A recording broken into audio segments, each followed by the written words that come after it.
Yesterday, we spoke about the implications from the fact that this week we're reading a double Torah portion, Tazria Matzorah. We're reading Tazria Matzorah this week. And the Rebbe pointed out that apparently there's two opposites over here. Tazria is a very good thing. A woman gives birth. But then afterwards, it's followed by a terrible thing. It's talking about the Sorat, this spiritual leprosy.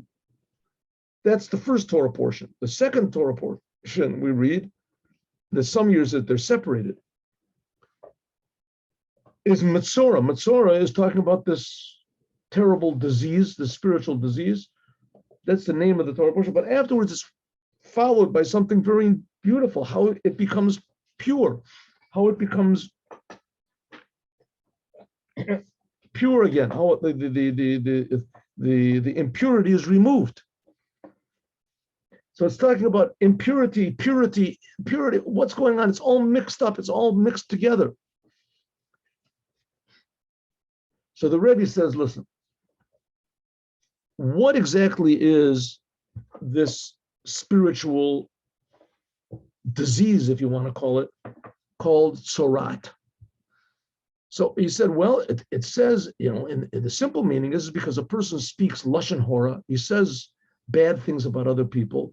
So he gets punished and he has to sit. A person that has this Sorat, he has to be separated from everybody. He has to sit outside of the camp. So that's why he said bad things about people. So he gets separated from people. He can't go to the Holy Temple. He's impure. But according to Kabbalah, it's not so.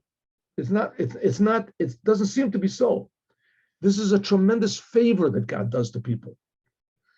That people that really want to be 100% pure and to refine themselves, so God sends them revelations from a tremendously high place that in the light of these new revelations, so all the bad things in their personality and their way, they appear.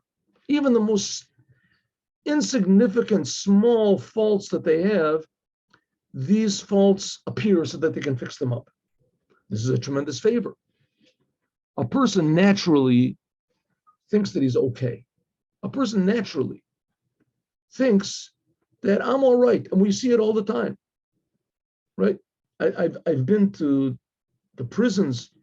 Almost everybody, the people tell me, the prisoners that I talk to them, everybody there is okay. They all have excuses. They have bad backgrounds. And nowadays, this has been going on for years already. Psychiatry, psychology is like really, really sick. It's really sick. I mean, there's these big professors and everything, and they're really sick. Basically, what they're saying is, and I'm saying this not on my own, I'm saying this is from the writings of Viktor Frankl. I have a book, Viktor Frankl. Where is this here? You ever see Viktor Frankl? Fantastic thing. I may advise everybody to read Viktor Frankl. Incredible. Why am I reading Viktor Frankl? Because the Rebbe told him that his message is very important. And he's the only one. All the other psychiatrists, psychologists, either they totally don't understand him, which that's pretty much the most, or they hate him. They just can't stand him. Because basically what he's saying is that they're all wrong. And not only that, he proves that they're all wrong. He's a tremendous genius. And his whole thing is that selfishness can be your biggest enemy. Selfishness is your biggest enemy. As long as you're seeking that you should have what he called homeostasis, that everything should be, you shouldn't have any problems in life. You shouldn't have problems in life. You should receive as much as possible and be disturbed as little as possible. And that's the main thing. You make no effort to change anything unless you're going to get a benefit from it. Well, that's a big fault. That's a big fault. But people naturally, on their own, think that they're okay. They think 100%. The only thing that's lacking is that they have to receive more. They should receive more. They see somebody has more money. Why don't I have as much money? Whatever. But ideally, if you can just be satisfied with what you've got, that's ideal. Says Professor Frankl, it's exactly the opposite. And that's basically what Chassidut says. Frankl is talking also to non-Jews. Not only Chassidut is mostly talking to Jews. the principles that are used about them, but he's talking to the he says the essence of man is to change, to do something, to change himself, to change his surrounding, to appreciate his surrounding, to make something good, to do something good, to improve the situation wherever he is. Always have the challenge. That's the essence of man. If a man doesn't have this, then he gets neurotic and psychotic and all these other crazy things, right, that people have. If there's no goal, purpose, reason, job, something for me to do, responsibility, obligation, something for me to do, in the world, something waiting for me, something demanding me, something pulling me. You haven't got that. So a person that doesn't have that, it means that the person either he is sick or he's going to get sicker. But it comes from selfishness. And this selfishness, everybody thinks is the greatest gift you could possibly have. This is the essence of what it is. That we're bombarded by it, by television, by media. You know, how handsome you are, how beautiful, how big your muscles are, how big your body is, how contoured you are, how much money you have in this, how much you control, how much your success, how many people, how many likes you get, how many this you have. And there are people that do contribute. There definitely are people that do contribute, but nowadays it's become, even those people are being quieted down. They're being quieted down. The whole thing is just, okay, so that's what it comes to do, the tzorat, this spiritual blemish comes to show that you were blemished anyway. It's a tremendously high light coming to do you a big favor and showing you what is wrong with you, that you can fix yourself up. That you can fix yourself up.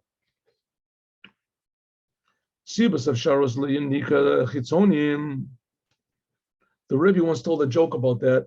LUbavitcher Rebbe. The two men went into a doctor. They're sitting in the waiting room, waiting to be called in, and both of them have the same problem. They have a big, whatever it is, a cyst or whatever it is, something on a blister or something on their leg. So the first one goes in, and you hear from the doctor's office these screams. The guy is screaming, yelling out. And he comes limping out, and he's all sweating, and he's bandaged, his leg is bandaged up. And the doctor says, just sit down in the waiting room for a while, and I'll bring you a glass of water and rest up. So he's sitting there waiting. The second guy goes in.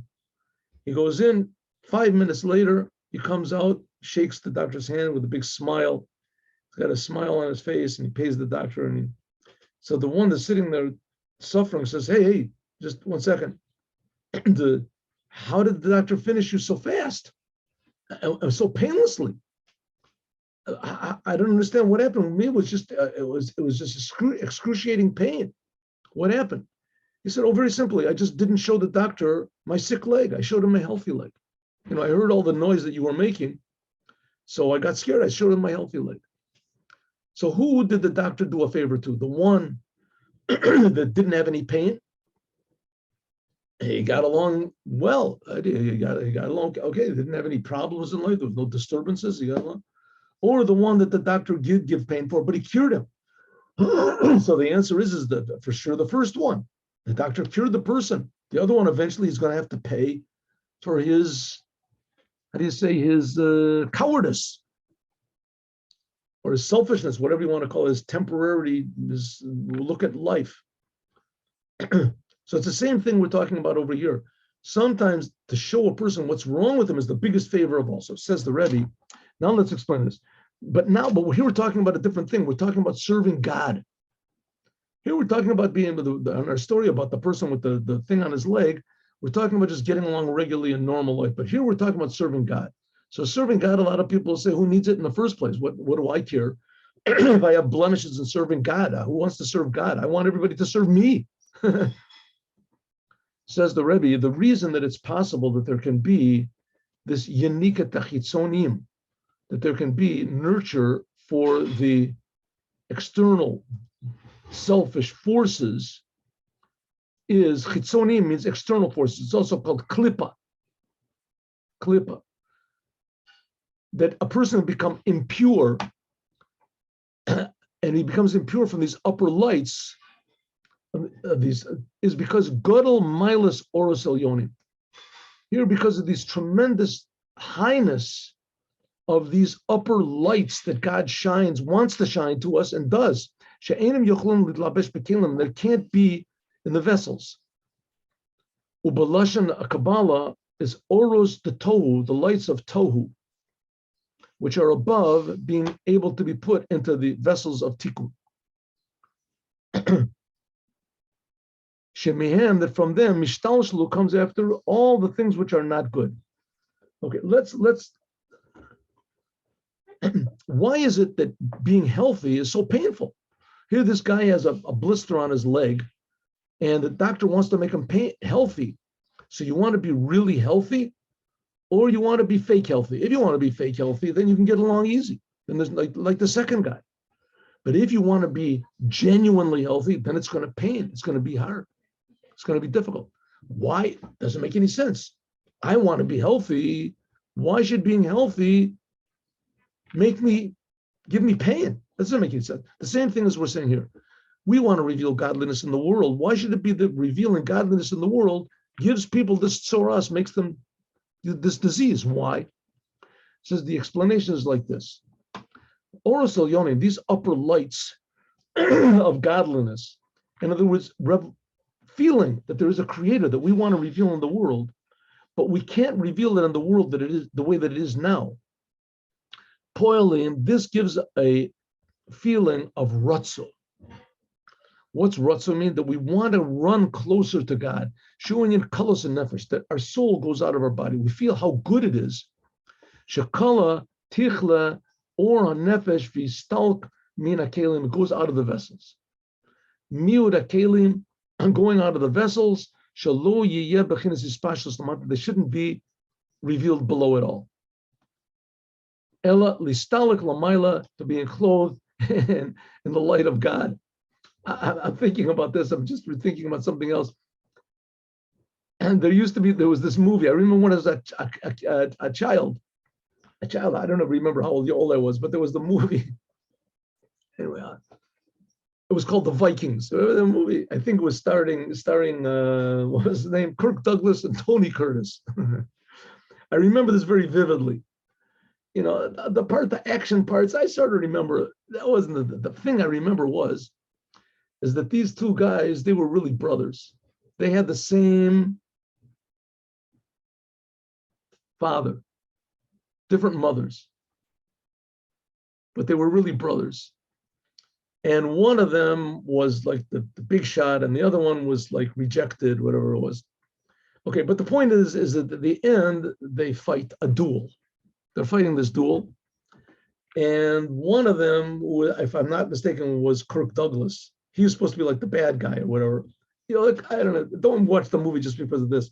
But anyway, so his whole thing is to kill people. You know, he's really good at it. He's the Viking, and he's fearless and strong and quick and very. So he's fighting with his brother, who's the underdog, and of course he's always thinking about war, and he's got him down on the ground, and he's just about to stab him, and all of a sudden he looks in his eyes, and he says, "Wow, this is my brother, my brother." And at that moment, he can't kill him. He can't kill him. Up to then, it was like an action movie. It was pretty interesting. And all of a sudden, there's this human thing shines through this, movie, which was just, killing and fire and all this stuff. And the whole thing was like, all of a sudden this human thing shined through, and he was like frozen. He couldn't kill the other guy. Meanwhile, Tony Curtis or whatever, he's the under guy, and he's just fighting for his life. He doesn't realize. So he has his sword has already been broken somewhere. So he realizes his opportunity. For some reason, he's hesitating, and he stabs him. He kills him. He kills the other guy. So it's something like this. All of a sudden, when the upper lights of truth, they shine down, so all of a sudden it like paralyzes a person. A person he loses his whole personality. He loses his whole being. He can't do the things that he's normally doing. He can't think what he's normally thinking. He can't even be what he's normally being. He becomes something totally different. I don't know, it's a sort of a crass example, but I think maybe it's a valid example because I just had a flashback. I remember I was a kid sitting there and I thought, wow, there's something genuine in the world.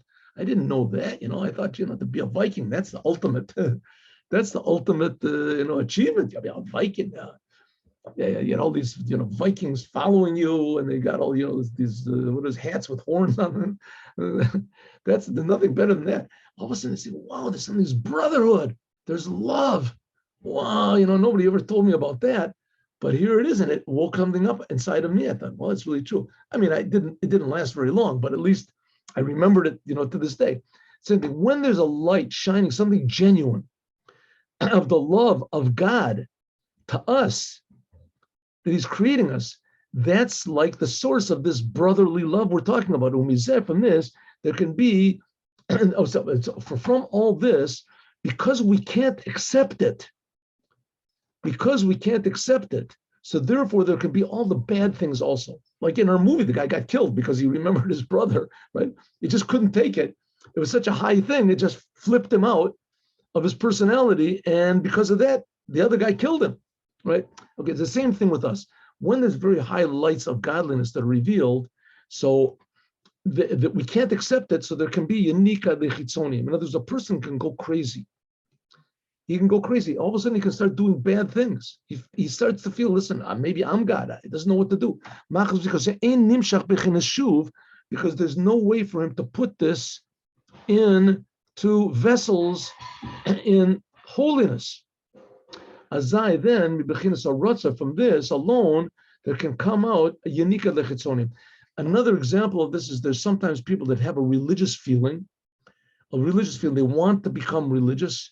Like you see in Israel, I mean, it's just the biggest travesty. I can't imagine it. The Israeli government is so nuts. So they allow all these missionaries to wander around, and they go to a Jew, and the Jews, of course, hear the education is just terrible. They don't know what they are.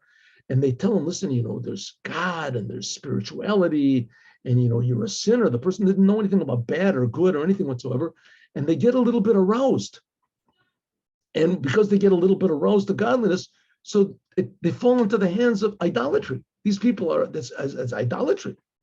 Like after a person gets excited in prayer, if he doesn't immediately learn Torah, so it come out that he can be from this dinim kapeda kas. All of a sudden he can get angry at people. If you really pray to God properly, and let's say somebody disturbs you, you can get very angry at him. Not proper, right? Which is not the case in an ordinary situation. When you're not praying to God or anything like that, and person he bumps into you or he asks you a question, so you can be calm. But all of a sudden here you're so, from this can come out also gossip, egotism. The eight of those, what can we do? When there's this big revelations and big godliness revealed, how can we make sure that we can, it won't arouse us to do bad things? It says, Im rotz libecha shuv lechad. It says if your heart runs to if your heart runs to God, then go back to echad, to God, the oneness of godliness. Where is this? It says in the book, it's the book Sefer Yetzirah, right? It's in this Kabbalistic book that was given to Abraham.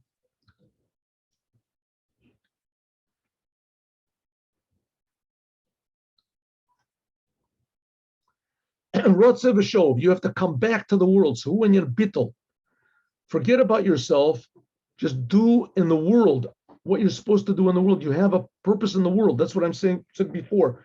Bittul memetzios. You have to give yourself over to a task which has something to do with the world. You don't get excited about this excitement for God or the spiritual feeling that you have.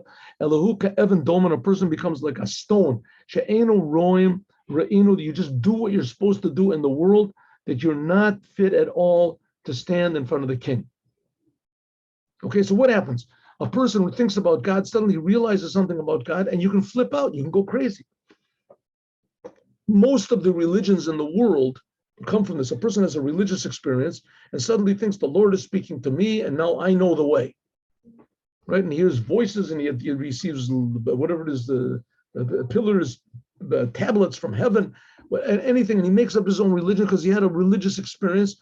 and he wasn't able to accept it, but he wants to get more, so he goes crazy. What's supposed to be the idea? Important. The most important thing is this physical world, that we're here to fix up the world, but you have to fix it up according to God's demands. So therefore, you have to have a feeling of what God wants and an appreciation of God, but don't get too involved in the appreciation of God. You have to be in the world. That's what we see in a lot of the other religions. They have the priests or the high people, they don't get married. They don't want to have family. And if they do, they don't have anything to do with the family. Right? The family is just, the women take care of the family. We see in Moses and all the other people that they were, even Moses was totally devoted to the Jewish people, right? To the degree that God told him he didn't have to be married. That was a big exception. And even he cared about his children. Aaron cared very much about his children. We just saw a couple of weeks ago. Abraham's children, Yitzchak's children, Yaakov's children. It's very important to bring godliness into the world. But what happens when you have a feeling of godliness? So you have to think, listen, who am I to stand in front of the king? It doesn't make you feel egotistical. It makes you think, well, no, I got a job to do. I got to go. Because when a person comes to be very close to God, to stand in front of the king, as lo nishar bo koach va'oz, then he hasn't got any of his own personality, because in his battle, he's totally negated. And because of this feeling that he's totally negated, so what happens when he's not standing in front of the world, doesn't have this feeling of godliness anymore? So now he feels, listen, I have to take this feeling that I had when I was in front of the king, that I was not an ego, and take this thing of not being an ego and give this devotion that I had to God, give it this devotion to my task in the world. I have a family, I have a wife, I have a job, I have a neighborhood, a society.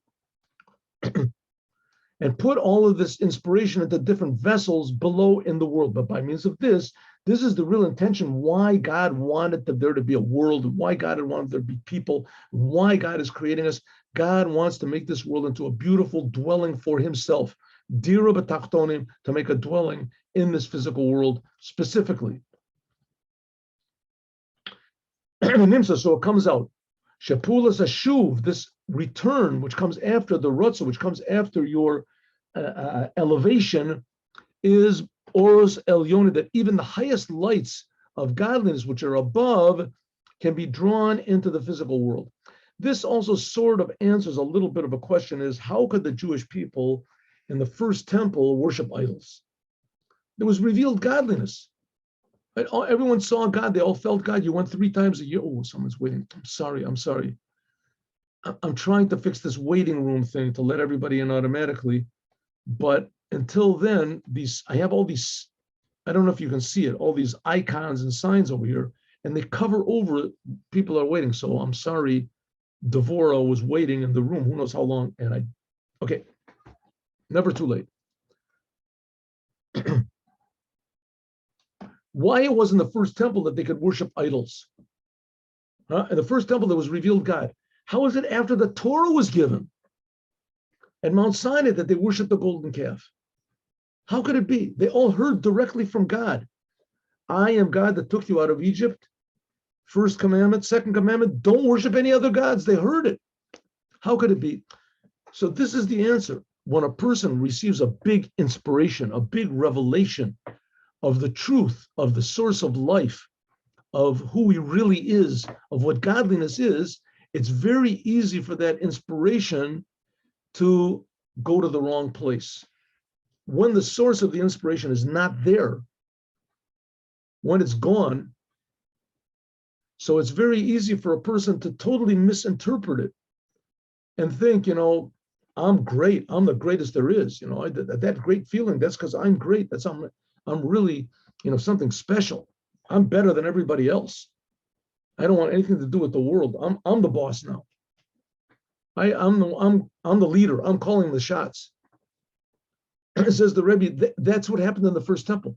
People had such revelations of God, also at Mount Sinai, revelations of God, that when the revelation stopped, in the case of the giving of the Torah, when Moses wasn't there to direct that energy, that inspiration that they had properly, says they thought Moses wasn't going to come down from Mount Sinai, so they went wild. Everybody just thought, we want more spirituality, but we want it on our terms. And they worshiped the golden calf. In the second temple, they worshiped the golden calf. It's mind-boggling. So therefore, we can go into the wrong places. In the second temple, it was also the same thing. The second temple, it says the problem was hatred. The Nimsa, so it comes out, Shapula Sashuv, that this return after going, he, Shagam also Elders Yonim, even the upper world, these upper lights, Shalamayla, which are above being in any sort of vessels, they should be in this world. In other words, everyone, you should feel that this world is God's world. It's not our world.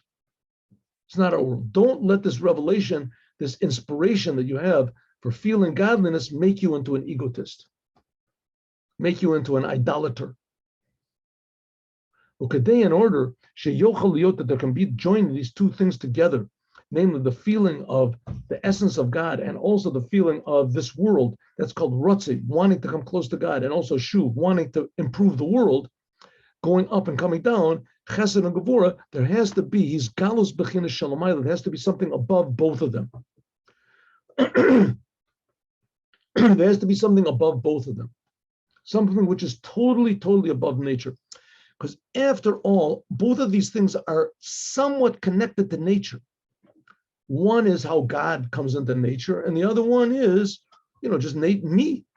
And both of them are me. One is I feel God, and the other one is I feel myself. But at the center is me. In order to take this feeling that I feel God, and that God is the boss, and put this feeling into the me, it has to be something higher than both of them. And that's what's called Tiferet. Tiferet is beauty. Tiferet is one of the aspects of God. Sheshorsha, that source comes from Keter, from the crown of God, God's will, so to speak, which is above the whole entire order of creation. Sha'al Yadada, by means of this, there can be joining two opposites together, Chesed or Gevura.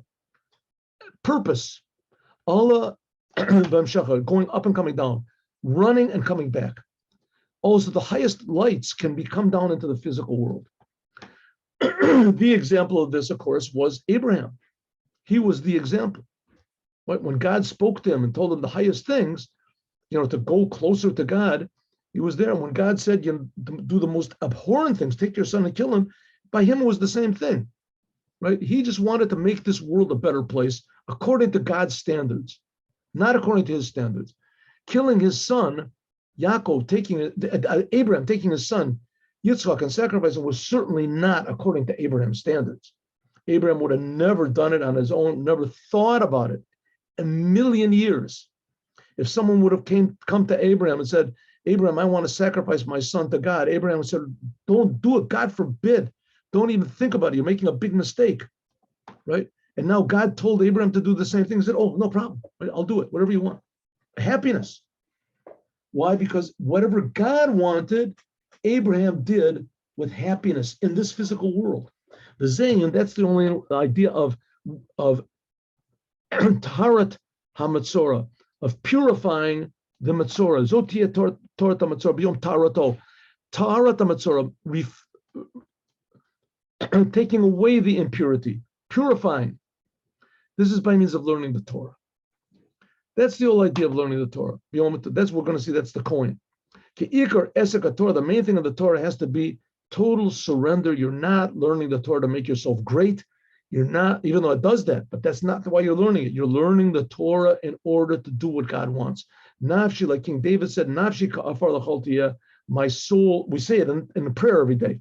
Nafshi, my soul, like dirt, is to everyone. Petachli bi b'Torah, open my heart to your Torah.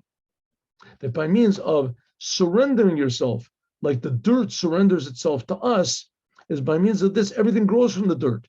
By means of this, by surrender, saying, listen, God, I'm just a creation, thank you for creating me. I'm learning your Torah because you want me to. By means of making yourself to a vessel, this is the highest level, which is above everything. That's the level of Tiferet. Tiferet is Matan Torah, giving the Torah. Therefore, this is higher than anything else. But Kocha, the Torah, therefore, has the power to join these two things together, namely going up, being spiritual, and coming down, being mundane. The Torah can unite them both, that also the highest lights that there can possibly be should be drawn into vessels. And by means of this is negated the possibility that they can do any bad can come from your high spiritual feelings, since Oros Elyoni, these upper lights, are drawn down and revealed below. And this is going to be relevant to exile and revelation and redemption, as we're going to talk about more, God willing, tomorrow. Now let's do the Yom Yom.